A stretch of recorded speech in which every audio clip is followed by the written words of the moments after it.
There we go. Hello again. Thank you so much for doing this with us, Mom. Of course. Okay, so today, Dr. Lynette Louise, the brain also broad. known as Her the brain mom. broad, also my mom, also mom of many, including my brothers who had autism.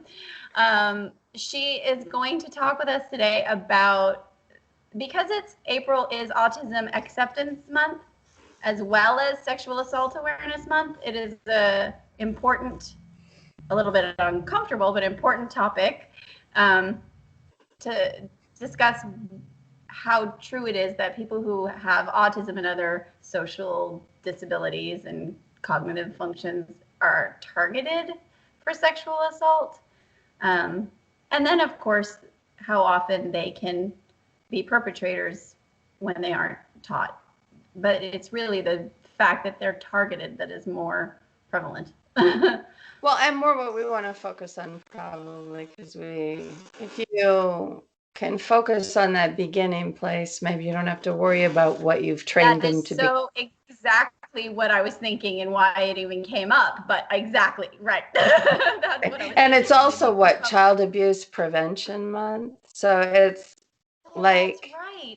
So many of yeah, these it's things all coming together. Right. And really so if we put it together, if you can prevent the abuse, you won't have to have sexual assault awareness, because perhaps we won't have that in that autism world that we're accepting as sensorily funky kind of sexuality. So, yeah, I think it's appropriate to talk about them being targeted as victims.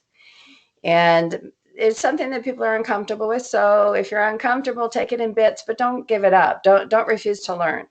That's a problem in our society already. We're like, I don't want to know, right?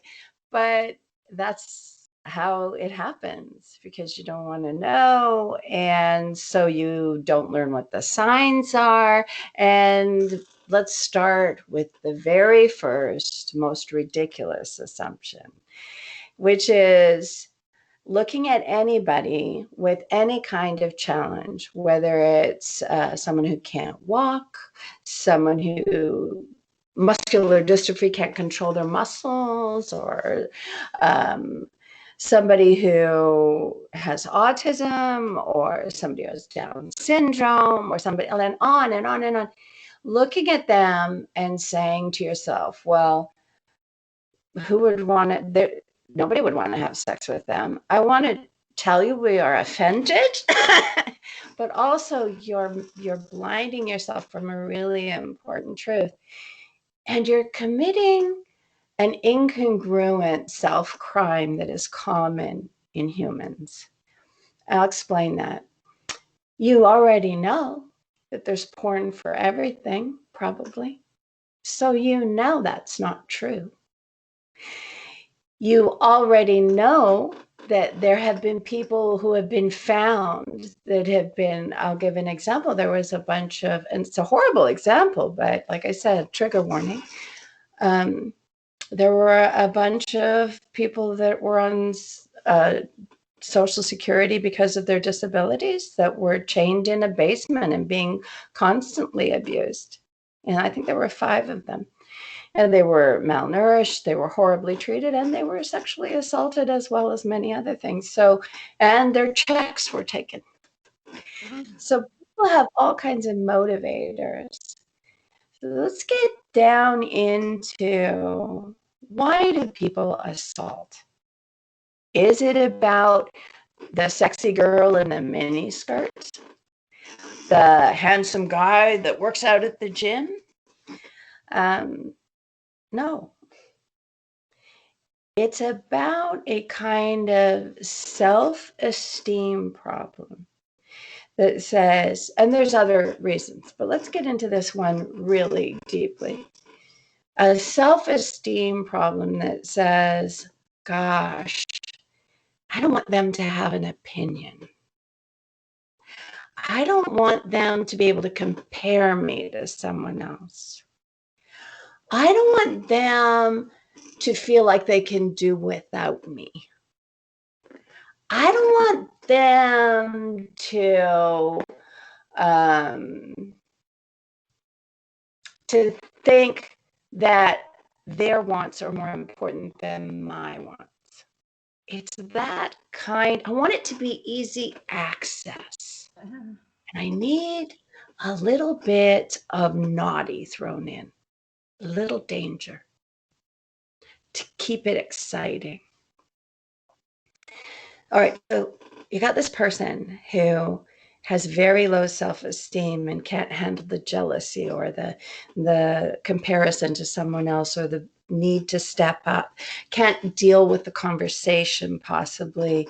All of these things are going on for them. They feel ugly. They feel like they, whatever. Well, so now you're looking for your target. And that's where it becomes, is it a child? Is it a child who's disabled so they really can't talk? So let's go all the way to that. In autism, for example, very often they're nonverbal. Well, that's a pretty big safety net, right? It's really hard to get a child to tell you about their abuse anyway. But if they can't talk, it's really hard. Perfectly cognitively healthy, it's still hard. So yeah.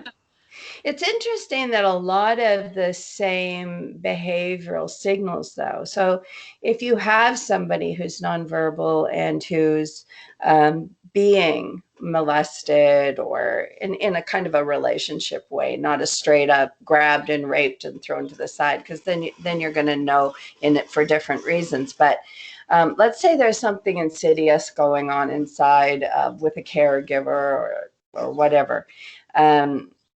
There's still the stuff that you hear about, like they start urinating everywhere, for example, or urine or defecation issues start showing up.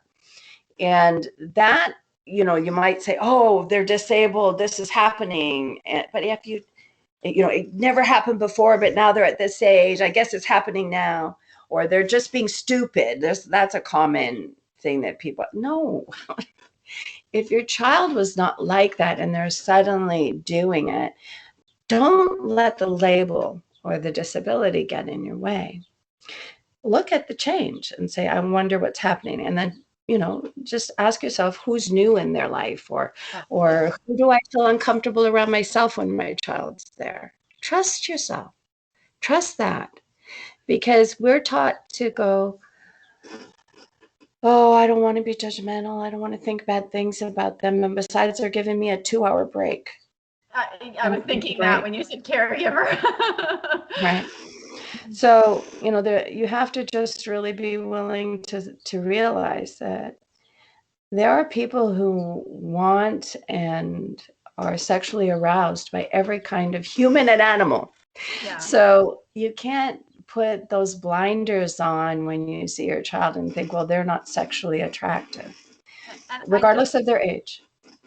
I just also had just a thought for the first time. Maybe it doesn't make sense, but also I think maybe some people think, well, my disabled child isn't as hurt by being abused. They're not normal, so maybe it's not as big a deal for them. It doesn't hurt them in the same way. Like maybe you would think that, which is not true. Maybe it hurts them, maybe in a different way, but it hurts them too. Yeah, that's I love that you said that, actually. I've never thought of it. Yeah, well, but you thought of something others thought of just now, because that's a real thing. That's definitely a real thing. And it happens with all kinds of stuff. It happens with, well, it's okay that they're, tied into their chair all day because they don't have a brain to think about it. It happens with all kinds of stuff. It doesn't just happen with sexual assault or abuse. And it also happens that they feel loved, that they feel paid attention to, that they feel like someone's caring for them, that they feel like they're getting a skill that might possibly open doors for them. And all of that's true. That's actually true. Yeah. Right. That's what makes it so confusing. Right. And so very often somebody who's abusive in this way, sexually different and attracted to somebody in this way, they are loving them. They're loving them in their way and they're responding to their feelings. But we live in the society we live in. And there is a kind of abuse that happens from a clash in societal norms and in your norms, and the fear of getting caught, and the knowing that you're doing something that others wouldn't approve of. Uh, so it's assault when all of those elements are involved. Now, if you have an adult who has a challenge of some kind, whether it's physical, emotional, or mental, then now you're having to get into, am I respecting who they are? Am I making sure that this will enable them into a future that is more accepting, not less accepting? Or am I putting them in the position where they're going to have to hide from the world because we're now doing bad things and don't tell anyone? And yeah, so all along this sort of continuum of growth, there is a type of assault and a type of acceptable behavior. When the child is very young, if you're having to do catheters and help them have a bowel movement by tickling the anus, like there's all kinds of, yes, there's all kinds of difference. So let's get clear. Yes, your special needs person is attractive to someone. And you want to have an eye to the difference between abuse and something negative and a beautiful possibility of a sexual relationship, because now they're an adult and so they found someone who loves their difference. And it's important to know that both can exist in the world of disabilities, handicaps, challenges. It's so hard to know what's the right way to say it nowadays. What you're comfortable with saying, insert that word here. But start by not doing that incongruent crime in yourself and looking at someone and going, well, it won't matter, it's just them. I love that you made that point. Or nobody would be attracted to them. And understand that there's always someone who would be attracted to them. And you want to make sure that you have helped your child grow into enough of an adult with strength and personal self-esteem, so that when they create relationship, it isn't an abusive one. And that's hard even in the normal world, guys. As if there's such a thing as normal, but yeah, that is a big challenge no matter what, but it's still worth trying. It's worth it. That's what I was thinking. It's a beautiful way to live, though, to think that way and hold on to that. Yeah. Right. And then with your mind on that, all kinds of opportunities come up. So let's say I'm doing a catheter on somebody and I'm explaining. So the difference, between somebody helping you to urinate and somebody touching you because you have an erection, right? And so there's like this, in some ways it's easier. Yeah. Oh, hello, kitty.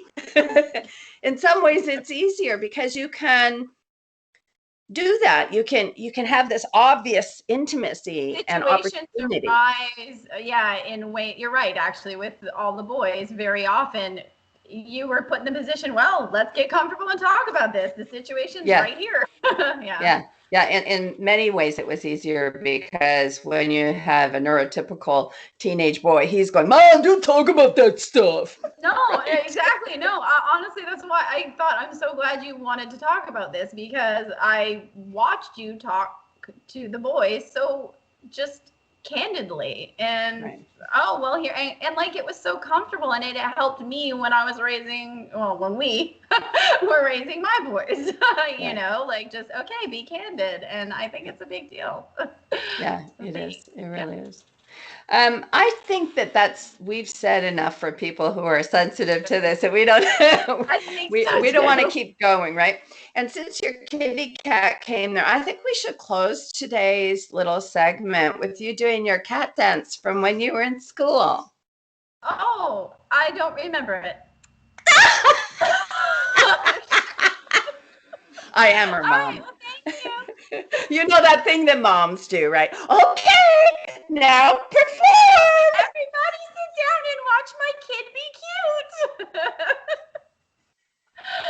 I love you. Thanks, Mom. All right. Well, until next week. Thanks Bye. again. All right. Bye.